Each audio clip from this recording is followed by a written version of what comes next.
G'day everyone, welcome to Roo Hammer Season 3, Episode 8, and this is the third of our NRLW breakdown shows, obviously dedicated entirely to the NRLW. Yeah, that's right, mate. Your voice wasn't coming through for a minute there. We just picked up the end of that. But yeah, that's right, mate. Every Tuesday night, 7:30 p.m. Queensland time, 8:30 New South Wales time. We will be live for a quick recap of the W round.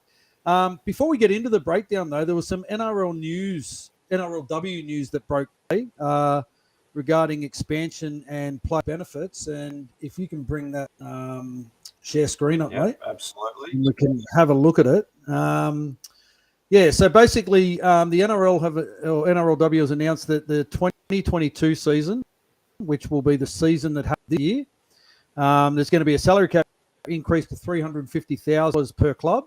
That works out, if the squad's of 24 players, that's approximately $14,000 per player. Now, I know it doesn't sound like a lot. They play 8-week seasons, I think. So that it's a start. It's an increase of about 28%.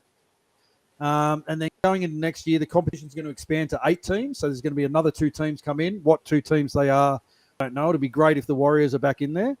There's going to be 2 State of Origin games. All players are going to be covered by private health insurance, which I think is a big one. Massive. Yeah. And there's going to be increased representative match payments. So the All-Stars, they'll go from 1.6K to 3K per person per game. And the Origin Stars will go from 4,000 to 6,000. So, and then in 2024, the competition will expand. So it's slowly building. As you can see by the crowd number getting over the past couple of weeks in the NRLW, and now that they're playing as curtain raisers to the NRL games, I think the popularity of the sport is really starting to take off. I don't know if Parramatta Titans game on Sunday, the girls playing before that, there was a massive crowd in Parramatta game in the women's game, the Parramatta Titans game in the women's Got right behind the girls, didn't they? Yeah, it was great. Yeah, they did. They absolutely did. It was so good to see, when Parramatta scored at the end there, won the game at the end there. They were celebrating. The crowd was really going off with them as well. So, it's really starting to make its mark as a standalone sport. And, congratulations to the girls. And this is just something small that really needs to happen. And I, for one, as a huge fan of the NRLW, I'm glad that these changes are coming into effect. In saying that, mate, let's get into the round 3 break. Yeah, for sure, mate. Yeah, round 3, as you said, saw the NRLW being played in conjunction with the NRL. So for the first time ever, the NRLW games being played as curtain raisers to the NRL games, so like a true home game. Yeah, that's true, mate. It's the first time the women have played in front of home fans at home games, along with their NRL counterparts. It's great. As I said, it was really, really good to see. And again, it happens again this weekend. I know for one, the Titans are playing at home the first time. It'll be their first ever home game, and we'll be there for that. So that'll be a great one to watch, mate, live. Mate, it'd be absolutely brilliant. Can't wait to get out there and watch a couple of great games of footy.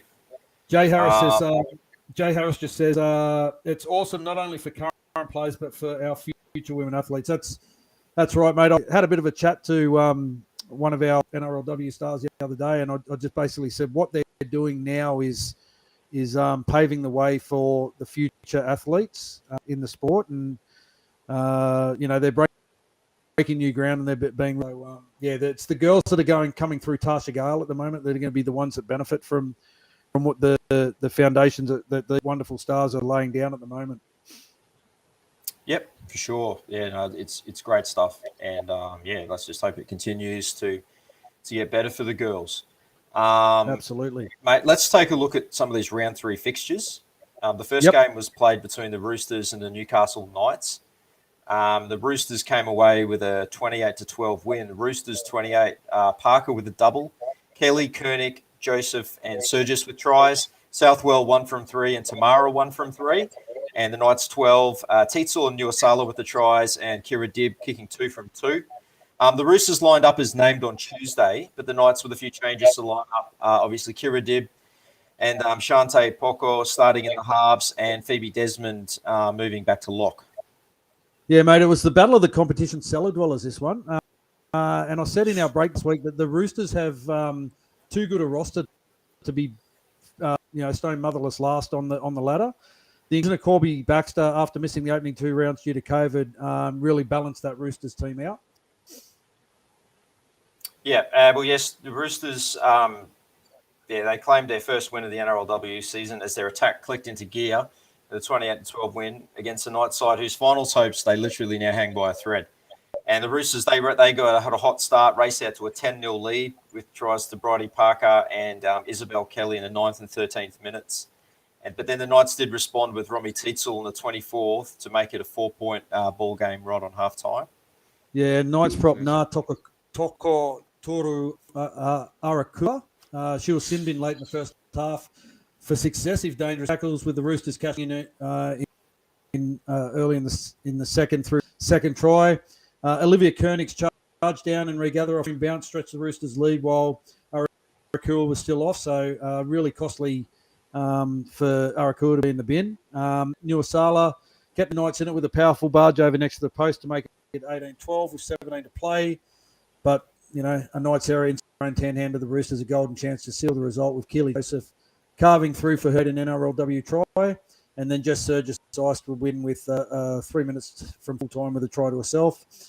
I thought the 2 winless sides each brought plenty of desperation. It was the Roosters that matched that with execution. With their attack finally clicking, came up with untimely errors. And as you said, mate, it leaves their final hopes in tatters. They're in that mathematics now, heading into round 4, still on 0 points. Roosters playmaker Racine McGregor looked much sharper after appearing short of match fitness in the opening fortnight. Excellent pass selection created the space that led to both the Roosters opening 2 tries too. Well, for the Knights, Romy Teitzel played a real captain's knock, continued to provide plenty of inspiration for her teammates, hitting it up one off the ruck at the Roosters line and just literally dragged her side back into it, getting on the board after falling behind 10-0. Bridie Parker, she looked much more comfortable back on the wing for the Roosters, and she scored the team's first and third tries, thanks to some good passes from Isabel Kelly, the centre, and providing a deft final pass for Kelly to score in a second. As the duo, they had a great combination there on the Roosters' left edge. They did, mate. And then the Roosters' other star centre, Jess Surges, went down with an apparent ankle injury late in the first half, but she was able to stay on after having it strapped, and she scored the final try of the match. And forward Sarah Togatuki, she was taken off 5 minutes into the second half due to a head clash and did not return. Monitored this week for HIA. Yeah. Looking at the stats from this game, both teams had a fairly even share of possession, obviously 50% each. But surprisingly, it was the Knights with a better completion rate at 76% compared to the Roosters' 66%, which has been a bit of an issue for them in the opening 2 rounds. Despite the higher completion rate, though, the Knights were unable to break the 1,000 run meters. With the Roosters, though, they clocked up over 1,400. They were better in the other attack stats as well. Yeah, they were, mate. They definitely were. Some of the standouts for the Roosters, yes. Moving back from the wing to second row, 12 runs, 150 metres, 61 post-contact metres, 2 tackle-free line breaks. And Isabel Kelly, she was outstanding in the centres. 153 run metres, 1 tackle break, 2 line breaks, 2 offloads and a try. And for the Knights, the big for them was their captain, Romy Teitzel, at the back. 182 metres, 7 post-contact metres, tackle breaks, 1 line break and a try. Okay, moving on to the second game. That was between the NRLW header. It was played at Combank Stadium, and that was between the 2 competition leaders, Dragons versus the Broncos. The Dragons 18 with Kay Brown, Bent and Albert tries, Pearson 3 from 3, and the Broncos 22. Harden, Aitken, Bass and Mosby tries, and Brown kicking 3 from 4. Top of the table clash in the 2 undefeated teams. And the Broncos went with an unchanged lineup, but for the Dragons, their skipper Kezi Apps was ruled out for the 2nd week in a row, forcing a bit of a reshuffle in the pack yet again. Yeah, Brisbane really had to overcome a bit of a scare to maintain their winning streak to beat the Dragons 22-18. In a fiery intense contest, a late try to Hegiga Mosby broke the heart of the Dragons, who did push the champions to the limit in perfect conditions in Sydney's West at Combank.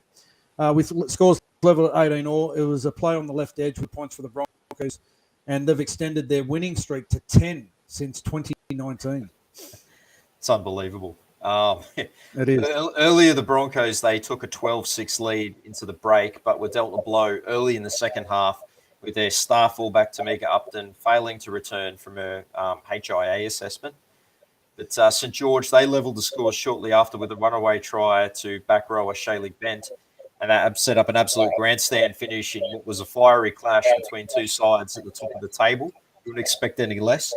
And Brisbane, they returned serve with a 55-minute try on the right edge through Emily Bass, and the Dragons weren't done with, though. And when Elsie Albert crashed over next to the posts from a short ball there.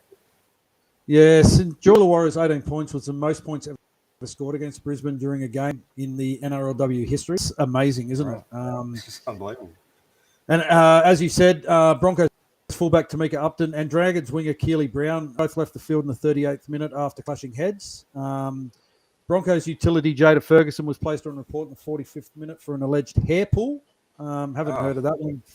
Yeah, and the Dragons lost Tegan Dimmick to a suspected broken hand. The Broncos completed 80% and enjoyed 54%. And St George Illawarra led the game in line breaks with 5-3. As you would expect with a top-of-the-table clash, both teams were absolutely outstanding with their completion rates. The Dragons at 80% and the Broncos incredible 88%. The telling factor, though, is a possession stat of 41% to 59%. The other stats are all pretty even with similar run meters, line breaks, and tackle breaks. But the possession stat that allowing the Broncos 6 more sets of the ball than Dragons, obviously that's the stat that was telling and mattered most at the end. Absolutely, mate. A couple of key performers for the day. For the Dragons, we had Shaylee, 189 run meters, 42 post contact, scored a great runaway try down the right edge there for the Dragons. And Elsie Albert, the Papua New Guinean representative, going from strength to strength every week. Awesome. 158 run meters, 58 post contact, 2 tackle breaks, 1 line and a try, another try. That's 2 in 2 weeks. For the Broncos, Millie Boyle, absolute machine. Broncos, 144 meters and 54 post contact meters, 20 tackles. And Amber Hall in the back row, 164 meters, 63 post, 3 tackle breaks, 4 offloads and 17 tackles. Got through a ton of work for the Broncos. Yep, that Broncos juggernaut rolls on. Moving to the final game of the round, and that was Eels versus the Titans at Combank Stadium. The Eels got away with a 24-14 win. Eels 24 tries to Studden, Church, Curtin, Vetty Welsh, and Pio. And Studden kicking 2 from 6. And the Titans 14, Hancock, Mansell, and Brill tries. And Brayley Nartai with 1 from 3.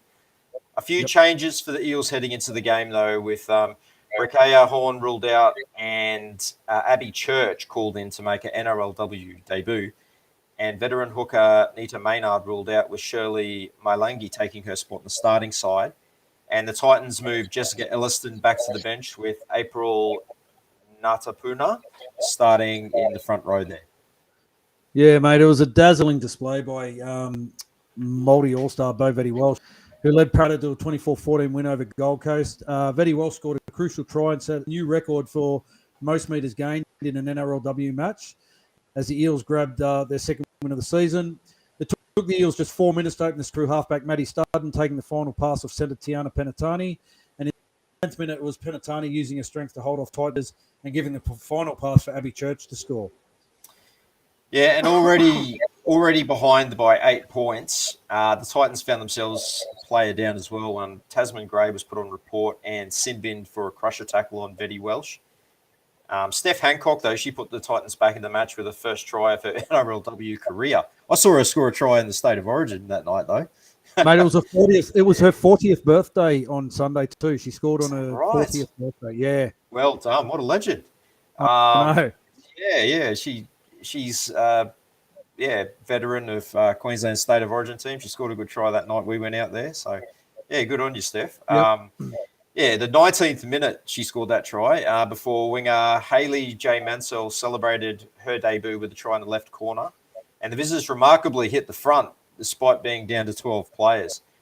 A penalty goal, though, to Studden made it 10-all at the break, but it was the Titans regaining the lead 2 minutes into the second half when Destiny Brill showed some amazing strength to beat 4 of the Eels defenders on her way to the try line. Yeah. Eels 5'8", Emily Curtin snared a try in her NRL debut to put the scores back at 14. And then superstar fullback Bo Vetti Walsh kept a magnificent game, which he used to speed and skills to score with 17 minutes to play, and Parramatta were back in front at 14. And then the Eels just put the finishing touches on the victory when Christian Pio scored with 8 minutes to play to make it 24-14. Studden's conversion attempt hit the uprights. It was the third time that Maddie Studden hit the posts in her having an attempted kick. But Bo Vetti Walsh's record-breaking 260 run metres, 7 tackle breaks and 2 line breaks over a points decision over Ivania Polite in the battle of the fullbacks. As we said, Steph Hancock, who made a test debut for the Jillaroos way back in 2003, the year before teammate Hayley J. Mansell was actually born. Both players grabbed their first try of their NRLW careers against the Eels. And almost 20 years ago. Yeah. Titans hooker Brittany Brayley-Narty left the field in the 8 for a HIA, which she passed, and she was able to re-enter the game. Yeah, 2 weeks after she was left sporting a massive shiner in round 1, Eels interchange hooker Therese Ayton was forced from the field for a HIA after a head clash that left her with a badly cut lip. She did pass the HIA and she returned to the field, but was forced off again when they couldn't stop the bleeding there. The Titans were unlucky to give up 2 points just before half-time, though. When they kicked the ball out on the full and were penalised after believing time was up, but it must have been the Phantom Siren back in action again or something like that, because the Siren had actually gone off 6 minutes earlier and the game clock had gone to 0, but the penalty stood. Look, a ridiculous and amateurish error by the ground staff, it has to be said, in my opinion, and had a direct bearing on the result with the Titans giving up the attack on their own line and thinking it was half-time. Yeah, it was ridiculous. They got a penalty, and what Nardi took the tap and booted the ball out in full because the hooter went. So they thought it was half time, and then realised there was still 6 minutes left, and because they booted the ball out on the full after taking the tap, it was ball was out in the full. It was change over, and the Eels went on the attack, and it put the Titans under enormous pressure in that back half of the first half, and yeah, it was just a little bit ridiculous, mate. A little bit ridiculous. It reminded me of Josh Reynolds when he did something like that against the Titans years ago, where he thought it was halftime and he ran off the field and threw the ball into the Titans player and got dumped for a forward pass. That's right. Yes. Yeah. Just some of the game stats. Yeah. The Titans were their own worst enemies in this one, though, having only 44% of possession, but only completing at 56%. This was worse than their horrid round 1 completion rate. So the Eels better in every area of the game in this one. Yeah, that they're complete. They've got to do something about the completion rate, the Titans, because that's gifting so many other teams points, and it does kind of remind me of the Warriors. A couple of really standout performers for the Eels. Taufa once again, third week in a row. 145 metres, 51 post-contact metres, 32 tackles, gets through Bo Vetti Walsh. It's actually 260 metres she ran, 85 post-contact, 7 tackle breaks, 2 line breaks and offload. Absolutely amazing. Steph Hancock, 76 metres, 29 post-contact metres, 1 tackle break, tackles and a try, and at 40 years of age, that's outstanding. And then Destiny Brill, 103 metres, 34 post-contact, 10 tackle breaks, a line break, 35 tackles and a try. She's proving to be left out of that starting 13 for the Titans. Yeah, absolutely. With stats like that. So looking at let's have a look at the table. So the reigning premiers now, they're on top all alone, while the other clubs fight it out for the minor placings and semi-final spots. And the Knights well and truly behind the 8 ball now, and absolutely a long shot to finishing in that top 4. We've got the Broncos on top with 4 points, Dragons 4 points, and then the Titans and the Eels with a win each. And so we have the Broncos alone on 6 points. Yep. Dragons on 4, Eels on 4, and 1 win each. The Titans and the Roosters, and the Knights, as we said, winless there on the bottom. We'll take a look at the differential. Yeah, that's getting Knights at minus 35 is going to be hard to get them into that top. Yeah, they're going to need to score a lot of points. Look at leading try scorers for the competition. Emily Bass with 3, Olivia Koenig with 3. Oh, that's... Yep, there you go. Yep. Yeah, okay, Millie Boyle and Bridie Parker back at 2. And the point scorers, Rachel in front on 30 points for the Dragons. Yeah. Yep. And Lauren Brown, 18. Maddie Studden there with 13 points. Yep.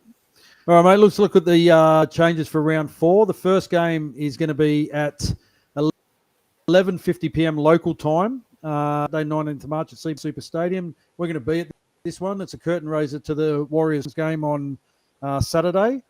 For the... Where is it? For the Titans, Brianna Clark's named to start in the front row after 2 weeks on the sideline. Shania Powell with her first starting game of the season. She's replacing Tasman Gray in the back row. For the Broncos, Tamika Upton is named on the extended and will obviously have to pass concussion protocols to play. If she doesn't play, Hayley Maddock has been back, and no other changes to that Broncos machine. Mate, as I said, we'll be there. Although my heart says Titans, my head's saying Broncos. This is going to be a superb local derby. The first one ever in the NRLW. It'll be awesome. Obviously a lot of Queensland talent in both sides, and I reckon the crowd will be amongst them. But it'd be great to see the crowd really get into this one, just like last week. Yes, absolutely. Couple of our Warriors girls playing in this one too, mate. Karina Brown, Brianna Clark, Shania Power, and Georgia, all ex-Warriors players who will... Vani Politi. Yep. Vani Politi, sorry. And on the other, for the Broncos, we got Big Benny Murdoch-Masilla's wife, Roxy Murdoch, coming off the bench for the Broncos. So bit of a Warriors flavour on both sides there. Yeah, absolutely. Looking forward to it. Yep. Next game, we have kicking off at 12 o'clock on Sunday as part of the NRLW doubleheader at McDonald Jones Stadium in Newcastle. We have the Eels and the Roosters.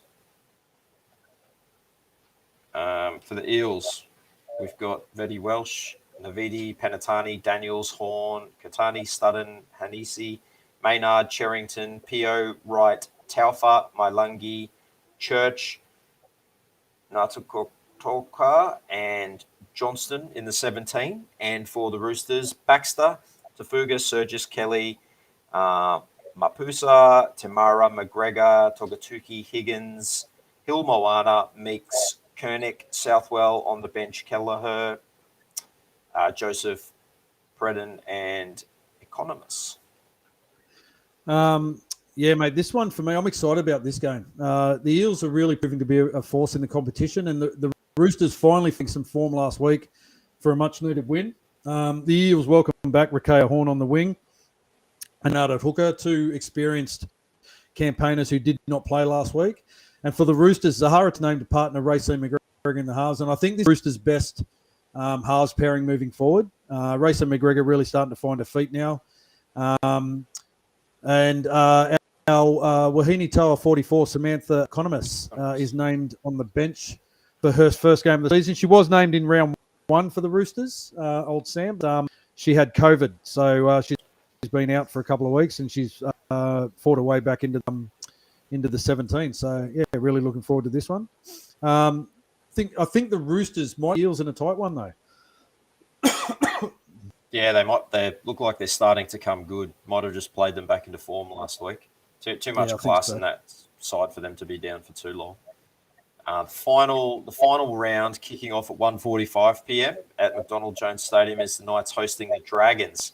And for the Knights, absolutely desperate for a win here, they've got Tietzel, Vahakolo, Fressard, Law, Green, Stevens, Tillett, Federinka, Rota, Nuasala, Edwards Bruce, Page, Desmond, Menzelman, Scanlon, Dibb, and Arakua. And for the Dragons, we have Tonagato, Berry, Chapman, McGregor, Matty Bartlett, Fui Maiono, Pearson, Albert, Davis, Apps, Holmes, Bent, Wheeler, Dodd, House, Dimmock, and Williams. Mate, the Knights will for their first win of the season, and they will not get it this weekend, unfortunately.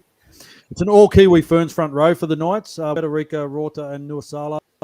Phoebe's Desmond, the local talent named at lock. Kira Dibb moves back to the bench after starting last week. And in my opinion, it's a mistake. She needs to be starting and playing the full 70 minutes. I don't know what benefit they get from her sitting on the bench and only playing short minutes. For the Dragons, our good mate Matty Bartlett from a suspension. Kezi Apps and Tale Holmes have both been named, but they've been named in the previous 2 weeks as well and have dropped out before kickoff. So the Dragons will be hoping that they can hold their place in the lineup. Rachel Pearson, undoubtedly the form half in the comp at the moment, directing these Dragons around the park. A lot of people have her as the favourite now to wear the number 7 jersey for New South Wales in the Origin this year.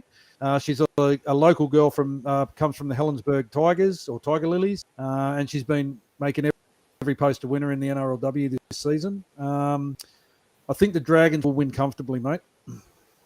Yeah, it's looking a bit that way. Yeah. Well, guys, don't forget, we do have our Wednesday show tomorrow night. We'll be breaking down the Warriors' round 1 loss to the Dragons, and we will also recap the full round of NRL and preview round 2. Thanks, everyone, for joining us for the NRLW breakdown. We'll be back next Tuesday to break down all the NRLW action from round 4. Good night, guys. Thanks, guys. Take care. See you tomorrow.